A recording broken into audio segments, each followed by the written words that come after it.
नमस्कार बच्चों। बाल विकास मतलब सीडीपी के सिद्धांत और उनके प्रवर्तक लाया हूँ कि कौन सा सिद्धांत किस मनोवैज्ञानिक ने दिया है और उनके प्रवर्तक क्या हैं। तो इन्हीं पर जो इम्पोर्टेंट सिद्धांत हैं वही ये सिद्धांत लेकर आया हूँ, क्योंकि जो सिद्धांत बार बार पूछे जाते हैं उन्हीं को मैं लेकर आया हूँ। तो आइए देख लेते हैं कि कौन सा सिद्धांत। एक कारक सिद्धांत। ये कारक सिद्धांत बिने और टर्मन स्टर्न ने दिया। तो बिने टर्मन स्टर्न ने कौन से कारक सिद्धांत दिया? द्विकारक सिद्धांत किसके द्वारा? तो स्पीयरमैन के द्वारा द्विकारक सिद्धांत दिया गया। तो एक कारक सिद्धांत बिने टर्मन स्टर्न और द्विकारक सिद्धांत किसके? स्पीयरमैन के द्वारा दिया गया है। नेक्स्ट देख लेते हैं तीन कारक सिद्धांत या त्रिकारक सिद्धांत भी कह सकते हैं इसको। तो किसके द्वारा दिया गया? स्पीयरमैन। इस दो कारक सिद्धांत और तीन कारक सिद्धांत स्पीयरमैन के द्वारा दिया गया। बहुकारक सिद्धांत थार्नडाइक। तो बहुकारक सिद्धांत थार्नडाइक के द्वारा दिया गया। इनको अच्छे से नोट कर लीजिए क्योंकि मोस्टली एग्जाम में यही पूछे जाते हैं। बुद्धि की संरचना का सिद्धांत गिलफोर्ड के द्वारा दिया गया। समूह कारक सिद्धांत थर्स्टन के द्वारा दिया गया। और बहुबुद्धि सिद्धांत हार्वर्ड गार्डनर के द्वारा दिया गया। तो हार्वर्ड गार्डनर के द्वारा बहुबुद्धि सिद्धांत दिया गया। सीटेट में ये वाला बहुत पूछा जा रहा है कि हार्वर्ड वाला किसका दिया? तो बहुबुद्धि सिद्धांत। बुद्धिमत्ता का सिद्धांत गाल्टन के द्वारा दिया गया। तरल ठोस बुद्धि सिद्धांत आरबी कैटल के द्वारा दिया गया। और पदानुक्रमिक सिद्धांत फिलिप बर्न के द्वारा दिया गया। तो इनको सबको अच्छे से नोट कर लीजिए जिससे एग्जाम में आप अच्छे से अच्छे विधियों को कर पाएँ और सिद्धांत को कर पाएँ, क्योंकि इन्हीं से ही आपको एग्जाम में देखने को मिलेंगे। तो आइए नेक्स्ट देखते हैं कि कौन सा सिद्धांत किसके द्वारा दिया गया। संज्ञानात्मक विकास का सिद्धांत जीन पियाजे के द्वारा। कभी कभी उल्टा पूछ सकता है, जीन पियाजे के द्वारा कौन सा सिद्धांत दिया गया? तो संज्ञानात्मक विकास का सिद्धांत। सीटेट का ये मोस्ट इम्पॉर्टेंट पॉइंट है। ये जीएस कारक का सिद्धांत स्पीयरमैन के द्वारा। मनोविश्लेषणात्मक सिद्धांत किसके? सिगमंड फ्राइड के द्वारा। तो जीएस सामान्य स्टडी के कारक का सिद्धांत स्पीयरमैन, मनोविश्लेषणात्मक सिगमंड फ्राइड। तो ये भी क्या है? इम्पोर्टेंट संज्ञानात्मक वाला बेस्ट, वेरी वेरी इंपॉर्टेंट है।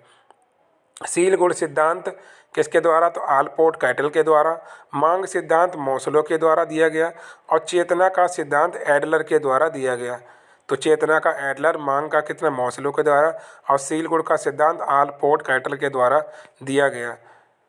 तो आइए नेक्स्ट देख लेते हैं, क्योंकि मैंने इसमें 26 से 27 30 दिए गए, 30 सिद्धांत दिए गए।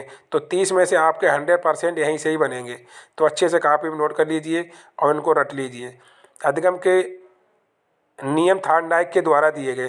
तो अधिगम के नियम किसके द्वारा? थार्नडाइक के द्वारा। उन्होंने क्या 3 नियम दिए? तत्परता का नियम, अभ्यास का नियम और प्रभाव का नियम। कभी कभी पूछा जाए तो प्रभाव का नाम किसके द्वारा दिया गया?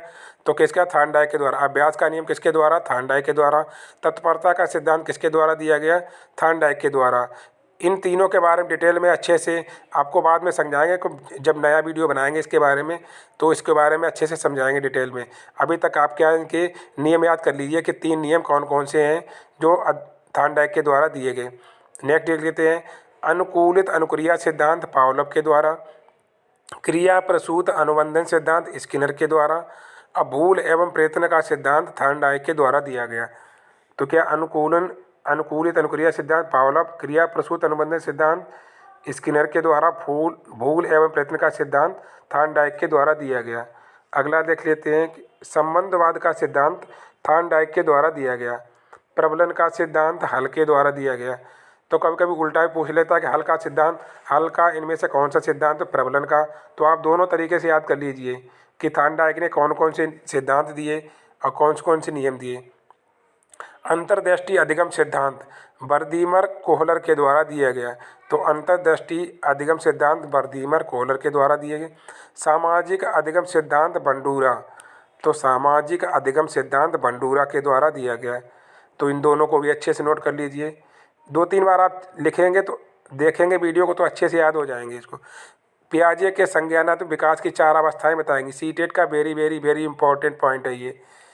तो ये इन्होंने क्या 4 अवस्थाएं बताई हैं। तो पहली अवस्था है संवेगात्मक गामक अवस्था, दूसरी है पूर्व संक्रियात्मक अवस्था, तीसरी है मूर्ति संक्रियात्मक अवस्था और चौथी है औपचारिक क्रियात्मक अवस्था। इन अवस्थाओं में ये भी बताएगी कि संवेगात्मक में कितने साल तक बच्चे आते हैं, पूर्व वाले में कितने साल तक, मूर्ति में कितने साल तक, और औपचारिक क्रियात्मक अवस्था में कितने साल तक के बच्चे आते हैं। तो इनके ईयर भी दिए गए, वो मैं जब नेक्स्ट वीडियो बनाऊंगा उसके बारे में आपको अच्छे से बताऊंगा। नेक्स्ट देख लेते हैं नैतिक विकास का सिद्धांत कोहलर वर्ग के द्वारा। तो ये क्या, पियाजे वाला, कोहलर वर्ग वाला, ये बहुत इंपॉर्टेंट पॉइंट है सीटेट के लिए। तो नैतिक विकास का सिद्धांत कोहलर वर्ग के द्वारा दिए गए। इन्होंने विकास के 3 स्तर बताए हैं। तो पूर्व परंपरागत स्तर, दूसरा है परंपरागत स्तर, और तीसरा है उत्तर परंपरागत स्तर। तो 3 स्तर इन्होंने बताए। तो ये 3 स्तर किसके द्वारा बताए गए? नैतिक विकास के सिद्धांत के द्वारा। तो नैतिक विकास का सिद्धांत किसने दिया? कोहलर वर्ग ने। और लास्ट पॉइंट देख लेते हैं, आइए। सामाजिक विकास का सिद्धांत वाइगोत्स्की के द्वारा दिया गया। वर्धा योजना के प्रतिपादक कौन है? तो वर्धा प्रथा के कह सकता है, या वर्धा प्रथा के तो क्या गांधी जी है। अभिप्रेरणा का क्षेत्र सिद्धांत किसके द्वारा? लेविन के द्वारा दिया गया।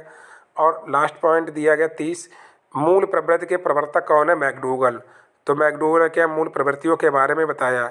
तो मैं ये क्या 30 पॉइंट लेकर आया हूँ जो आपने अच्छे से पढ़ लिए होंगे। और एक बार इन वीडियो को और देख लीजिए। सीटेट एग्ज़ाम देने से पहले ये वीडियो अवश्य देख लें, क्योंकि यहीं से ही आपके 1, 2 से 4 क्वेश्चन बन सकते हैं।